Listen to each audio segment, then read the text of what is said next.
Shalom and welcome to another edition of Parasha Talk. I'm Rabbi Elliot Malaman of the Highland Park Conservative Temple, joining a congregation on Shamet. Joining me, Rabbi Barry Chesler, Solomon Schechter, Long Island, and Rabbi Jeremy Kalmanovsky, Anshe Chesed, New York City. It's great to see you. We have such an amazing Parsha. But before we start, thank you, Camp Ramah, Machane Ramah in the Berkshires, for hosting us. And we want to say hello to all of our good friends, all our Chanichim, the entire Machane. We thank you for listening and for sharing this time of Torah with you. This is an amazing Parasha Vaethanan. We could talk about every single verse for an hour in this Parsha, but from the beginning, I want to help understand the emotional pathos, the depth, the feeling around the first verse of the Parsha, from which the Parsha gets its name. Vaethanan. El Adonai ba'etahi lemor. Moses says, I pleaded, I beseeched you, I begged you. Barry Chesler, can you take us into the soul of Moses? What does he want? What is he not going to get? And how do you live with that? So, well, it's easy for me to live with it. I'm not Moshe. But I think that what Moses is coming to terms with the idea that he's speaking to the people and before the people, and in a sense, he's not going to move from the place that he speaks. At the end of the book, he's going to climb the mountain for his last view of Eretz Yisrael, but he does not get to cross over. And I think that we can imagine Moses, who's been shepherding the people for 40 years, wondering if they would ever get to this moment when they're about to cross over. And he realizes that, yes, indeed, we have gotten to that moment, but you, Bnei Israel, you're going to cross over, and I am not. And there is extraordinary pathos. We like to describe Moshe not only as Moshe Rabbeinu, Moshe our teacher, but as the greatest Jew who ever lived, that he spoke to God panim el panim. And what could be better than that? And Bnei Yisrael, for all their difficulties, are a difficult people. They are sinners. They are not a perfect people. And with all their imperfections, they are going to cross over the Jordan under Joshua and not under Moshe. And Moshe wants to say to God in idiomatic modern Hebrew, Zelo fair. This is not right. And so he has to come to terms with that. And it's not easy, but I think that as he talks and talks and talks, he will come to terms with it. And he becomes, I think, for us, a very human Moshe, one that we can emulate. Jeremy, I want you to react to Vayitaber Adonai bi lamanchem v'lo shama elai. I mean, can you get into the man's soul here? V'lo shama elai. He didn't hear me. God didn't hear me. Well, I thought you were asking about the God was angry at me because of you. Yeah. That takes a little work, I think, from my perspective, because at the one hand, I think that leaders are responsible for the communities they create, right? So at one level, this is a reflection of Moshe as the leader who took these people from Egypt with God's guidance. And when they have the failure of nerve at the spies episode, and when they have the complaining, at some level, maybe God is mad at Moshe for having, been, you're like the team doesn't perform well in the playoffs, the coach gets fired because you were supposed to prepare them for this moment. But I have to say, I don't in a religion where we have sometimes drawn a contrast between ourselves and Christianity, the Catholic priests are a kind of intermediary. We don't really like that. We like to see each person, passes before God, kivnei marom, one by one by one by one by one. And so God being mad at one human being for the actions of other human beings, zelo fair at some level. So, but I wanted to reflect on part of the tragedy of Moshe's, non-arriving. And the way we were talking about before we started recording the show is that the book does not, the Torah in general, but maybe Dvarim in particular, does not think that Torah is an intellectual exercise. It thinks it's a social, practical exercise. I'm trying to teach you how to behave. And several times in the course of the parasha, the stress is, I'm teaching you, I'm imparting all this stuff. I am giving you the mitzvot so that you will do them when you reach the land. I'm going to pick up just one thing. Chapter 4, verse 14. God commanded me to impart to you laws and rules for you to observe in the land you are about to cross over and occupy. And if Moshe is never going to reach the land, then there is an incompleteness to his own full Jewish life, because he doesn't, whether we're talking about specific mitzvot that are tied to the temple or specific mitzvot that are tied to agricultural stuff that is in Eretz Yisrael, there is just something sort of fundamentally abstracted and never practiced in Moshe Rabbeinu, of all people. And that can really hit you in the heart.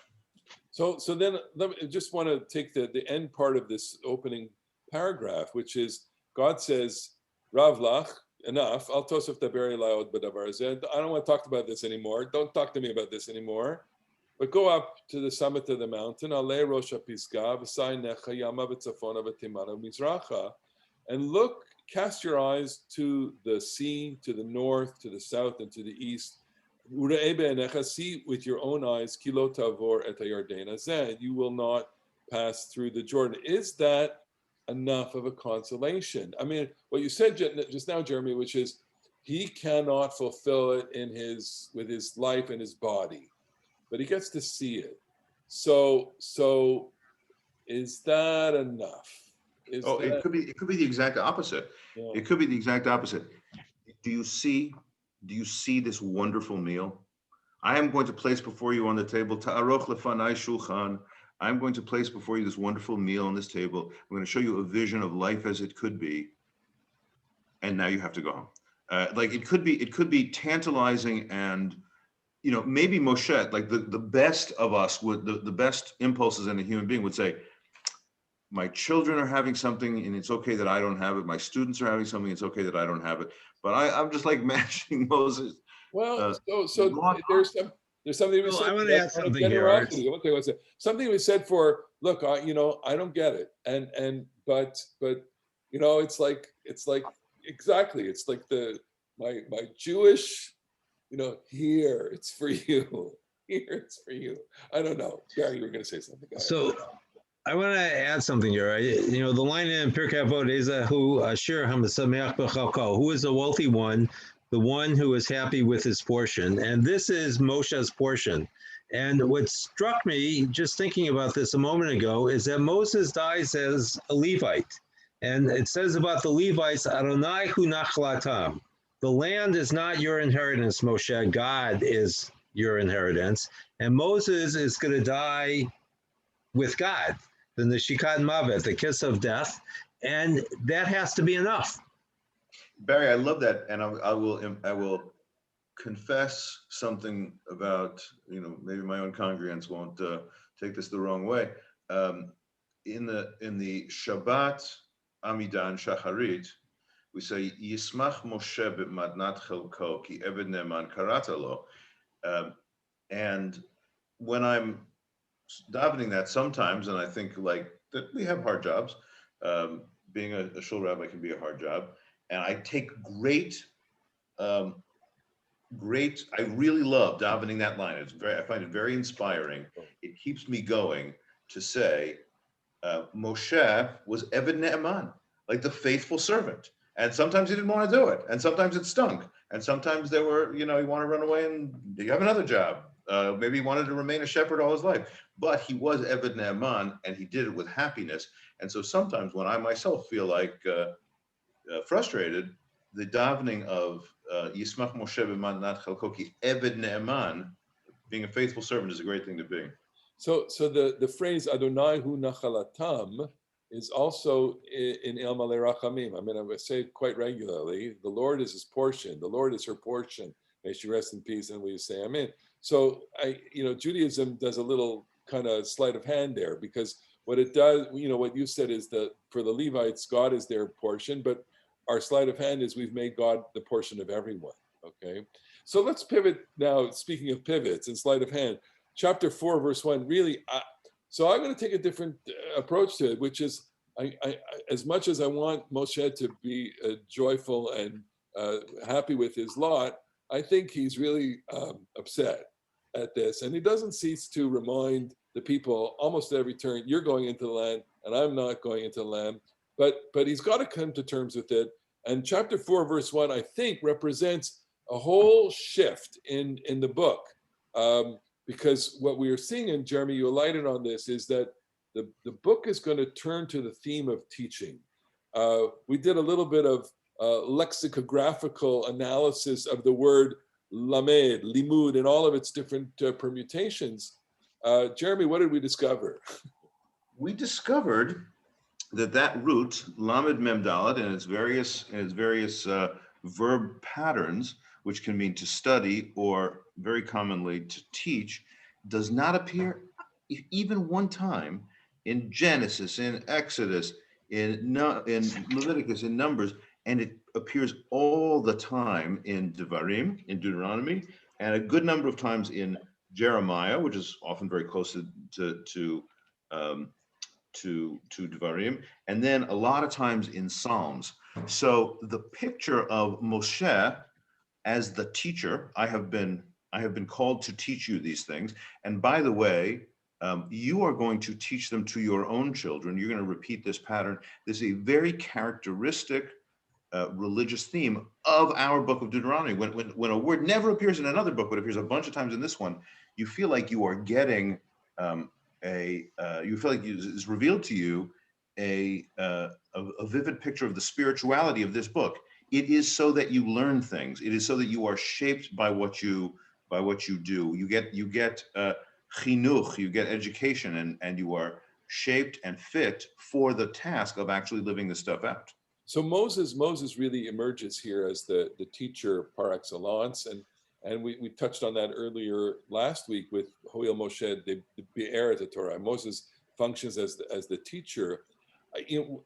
Dvarim then imprints something onto Judaism, what will later become Judaism. And this would be something worthy of consideration, which is how much of Judaism really is caught up with the idea of learning, and that the centrality of learning is that. Do you find that sourced here in Dvarim? I know, Barry, you want to try and... Yeah, what you said so beautifully, Jeremy, reminds me that Moses becomes a teacher in Devarim because he actually reinvents himself.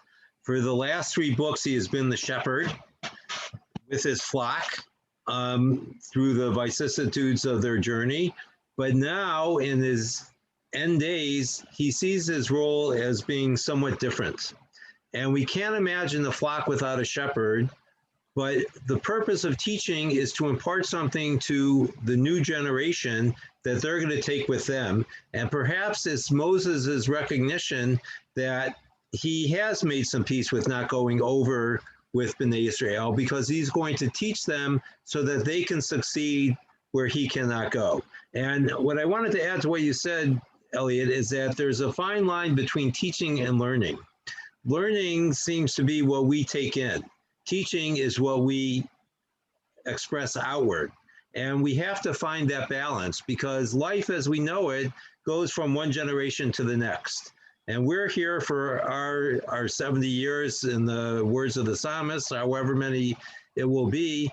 And we have to not only take in for ourselves, but we have to prepare the next generation as well. And that's what will keep the Jewish people alive. Okay. 2 points about this. Go ahead. One is that extremely well said by the one of us who works in a school. I want to just note that the tefillah strongly reinforces this. In the bracha before the Shema, we ten b'libeinu lahavinu lahaskil lishmoa lilmod ulelamed. You have to absorb something, and you have to be a link in the chain that imparts it to other people as well. Lilmod, you study it. Ulelamed, that's the transitive verb. You impart it to someone else. And I also think, by the way, on a social practice of Judaism level, I feel like I really like davening, but I recognize that the religious, spiritual, theological premises of davening can sometimes be a heavy lift for 21st century people. And prayer is I think works for a smaller percentage of our people than perhaps it once did. And learning, I think, actually works for a larger percentage of our population. Just yesterday, I was meeting with a congregant who Hebrew's not great, and they finds the services a little bit dense and mystifying. And I said, well, come to Parsha class, because I think that everybody who attends my Parsha class, attends your Parsha classes, they have different amounts of different quantities of Hebrew and different quantities of Jewish learning, but they're engaged and they're smart and they can ask questions and they can share their own thoughts. And I think learning is really a great strategic arena for us as modern Jews. Well, it wasn't only for modern Jews. I mean, this is something that already imprinted on Judaism from the beginning, prior to the rabbinic era. And what greater thing to do than to study? What greater thing to do than to listen or watch Parasha Talk? I mean, we're saying this as not only as people who are engaged in it. There's a worshipful aspect to learning. I mean, we do it almost in a liturgical way. We do it, not only to deepen ourselves, but also as a form of service, and as a form of transformation, which is really, I think, one of the religious goals of Judaism altogether. You're always in the process of formation. I would like you to react to Moses' characterization of the people, because up until now we've had a rather stern characterization of the people. He even referred to the previous generation as Hador Hara, the evil generation. But now he says, if you take a look at chapter 4, verse 5, verse 6, Ushmartem basitem, do the mitzvot, kihi chachmatchem uvinatchem, it's your wisdom, it's your knowledge, le'nei amim, before all the peoples. And then I'm going to skip, rak am chacham v'navon hagoy hagadol hazeh. They're going to say this is just a wise and brilliant people, and here again, I mean, this is different. This is a different tone. It's a key. It's a major key for Moses. I don't. And then it goes on. Ki mi goy gadol asher lo elim krovim elav. You're great. You're really a good. There's something special about you, that you have this aptitude and this connection and this valence towards God. I mean, this culture. I mean, the Torah is portrayed as imparting those characteristics. It's because you have such a great law that other nations will say, "Wow, this people must be very, chacham v'navon, wise and brilliant, because wise and understanding, because it's manifest in their way of life, which is the way of life of the Torah itself." The Torah therefore shapes their personalities and cultivates their virtues.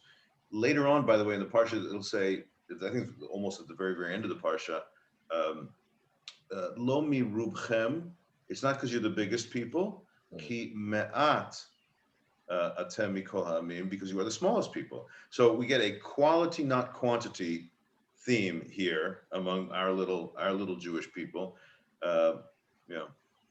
So Moses then goes into recounting the Sinai experience. Atem ha'me'at mikol ha'amim. So the recounting of the Sinai experience, Vaydaber Adonai Elechem mitoch ha'esh, God is speaking out of the fire. Kol dvarim atem shomim. You're hearing the voice of the words. Utmona einchem ro'im. You're not seeing a picture. Can you reflect on this, Barry? You want to just reflect on sound versus sight in terms of its experience and formation of your ideas? So I think for most of us, sight is the most important sense. It's the way that we navigate through the world. And obviously, blind people have to learn how to navigate very differently than we do. But I think there's an important difference between sight and hearing, in that when we see something, either we see it or we don't. With hearing, it opens up an imagination for us of how we understand what it is that we actually hear. And as is well known, Devarim is going to de-anthropomorphize God. It does not like images of God. And we have a few examples here, not only in the Ten Commandments, which come later in the Parsha, but also at the beginning, that we can't have a picture of God. And here that we're only going to hear, the only thing we can see is a voice, which reminds me of one of those Buddhist koans, like the sound of one hand clapping. How do we actually see a voice? But it's very important for us that we strive to hear the voice of God rather than look to see God. And I was thinking there's a concept in rabbinic literature of Re'iyah, where the Israelite or the Jew, by then, we go to the temple and actually see God in some of the Talmudic imagination. But for us, I think it's not about seeing God, it's about hearing God and about listening to God. And that provides a very different avenue to having a relationship with God. So Jeremy, I'll pick up on merely sight. I want to pick up on this idea of sound, seeing, hearing, and how do you translate this into our experience and to the Jew's life? Well, by the way, I just want to point out to our listeners that there's a really famous verse in the Parasha, really famous verse in the Parasha that is related to sound. Shema Yisrael, Adonai Eloheinu, Adonai Echad. Moses says to the people, "Hear, O Israel." We do have other Re'eh ani noten lifnechem hayom bracha uklala. We have see, I place before you blessing and curse. But here Moses says, "Hear." Here in this section, Moses says, "Hear," the teaching of the uniqueness and the oneness of God. I love what Barry said about the possibility of imagination and the way it says that you heard kol devarim, the sound of words. That even, I think, creates the vibe of an echo. Like you don't hear things directly, and this, by the way, is obviously true physically as well. You are hearing the bouncing of sound waves through the air that enables you to hear things. You're hearing an echo of a reality, and you have to interpret it. I love what you said about the imaginative quality. I suppose you can interpret your visions as well, but the Torah, certainly the book of Deuteronomy, is very, very, very suspicious of this sense of sight, because it thinks it will, if you like looking at stuff, you're going to like looking at statues. You're going to like, at the beginning of the Parsha, it says, when you get exiled, as you will, because you will be unfaithful, there you're going to worship foreign gods, Maseh Adam, Eitz Va'evan. You're going to worship those physical manifestations in wood and stone, and that's a bad way to go. So I think that the theology of Deuteronomy stresses that you can hear ideas, hear concepts, that you can hear a teaching, and you can internalize it in a way that doesn't draw you after the kind of seductions of a visual experience, which Deuteronomy thinks is almost always going to end up as an idol. I think it's such a powerful idea, and I think it's almost as if we are living through the dichotomy of the visual experience and the sound or oral experience, especially during the pandemic, where so much of our lives has become oriented toward the visual. I mean, I know even in my own teaching, how in teaching on Zoom, I have to be more visual. I have to provide, visual cues. And I think the reason is because we're just so more in tune, the human being just gravitates to sight before sound. And yet, as both of you are saying, sound captures the imagination. I mean, before there was television, there was the radio. And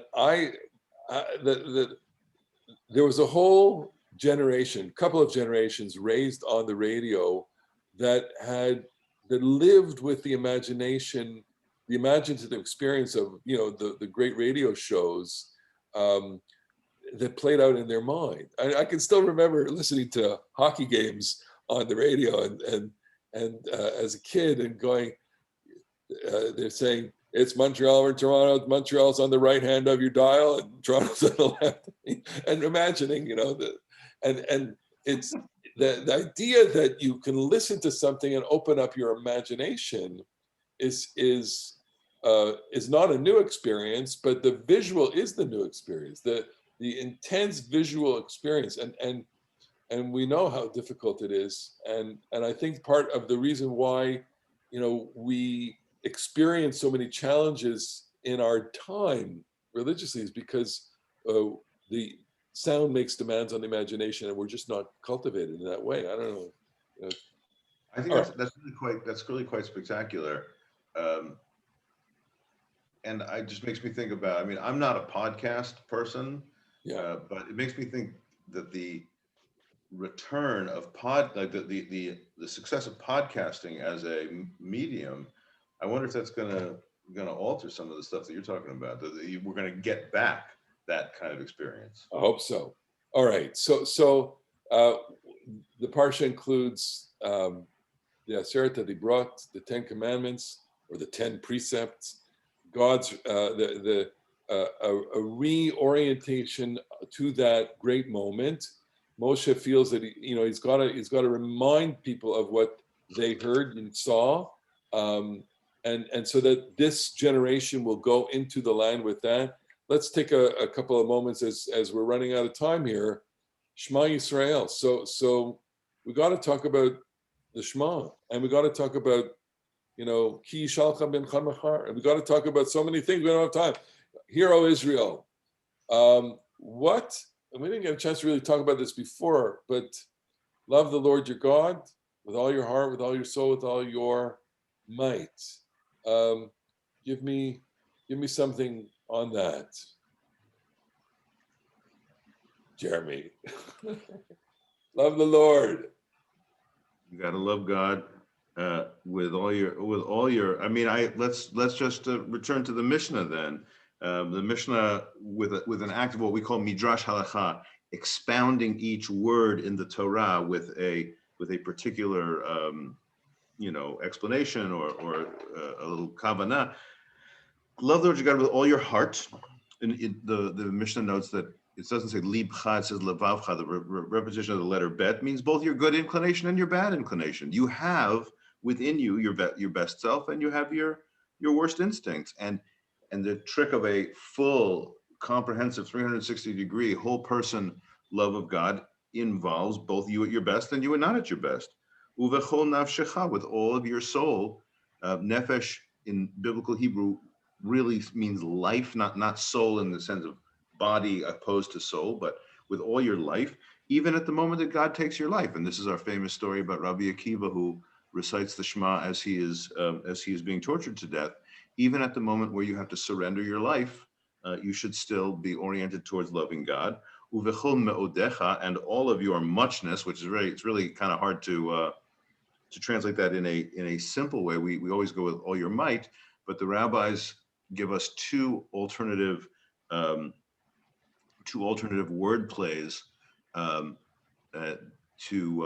explain what loving God with all your might is. All your me'od is with all your money, all your property. Use your property as an agent of spreading love for God throughout the world. Or, and this goes back to perhaps our discussion about Moses, whatever happens to you, sometimes good stuff's going to happen to you, and sometimes bad stuff's going to happen to you. Sometimes you're going to get what you want, and sometimes you're not going to get what you want. Even when, no matter which of those roads you're traveling down, you can find some way to love God. And I would just say that last one, I find that tremendously moving. I think that at some level, each of us, our spiritual task is to love God and love your life and love the world and say yes to the world and be a positive person, despite our pain. Every one of us has suffering. Every one of us has pain. Every one of us has loss, and every one of us gets sick, and every one of us feels lonely or disappointed or whatever. And those things can, they can squeeze out our love, and they can make us bitter. And it's our job as spiritual human beings, as good, ethical, virtuous human beings, to resist that and try to love and try to be affirmative for God and for the world and for our own lives, despite our pain. Barry, what do you meditate on? What are these words? I think what comes to mind for me, there are two other commandments in the Torah to love. One is to love your neighbor as yourself, and the other one is to love the stranger in your midst. And what do both the neighbor and the stranger in your midst have is that they are near to you. There are intimate relations. You can't love someone from afar, at least in terms of these commandments. And I think that what those commandments are supposed to remind us when we get to the V'ahavta is that we have to create for ourselves an intimate relationship with God. That what it is, a summons is to actually approach God as we would another human being with love, to open ourselves to God's voice so that we can hear it. And so it's a call, I think, for a kind of spiritual intimacy. And, when we think of spiritual intimacy, of course, I think we always come back to Moses, who is described as speaking to God panim el panim, face to face. We're not going to get that, but we can have the echo or the word of God that's reverberating within us, and our actions can lead us to God as well. I think about this sometimes, and of course, hearing what you said, Jeremy, the task of a human being to love God, it's not so easy to love God, especially when you experience suffering, and especially when we understand love, I guess, in the English language, in a more, with the confusion of the romantic idea, which love connotes.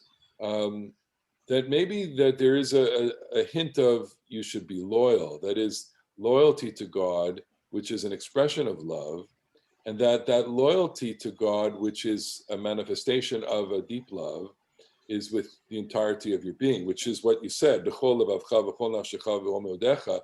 I think is the Torah's way of saying with every single thing you've got. Your loyalty to God transcends everything, and it involves everything, even your life, as you said, which is an idea that is really very difficult for us, a modern person, 2021 living here. What are you going to put your life on the line for?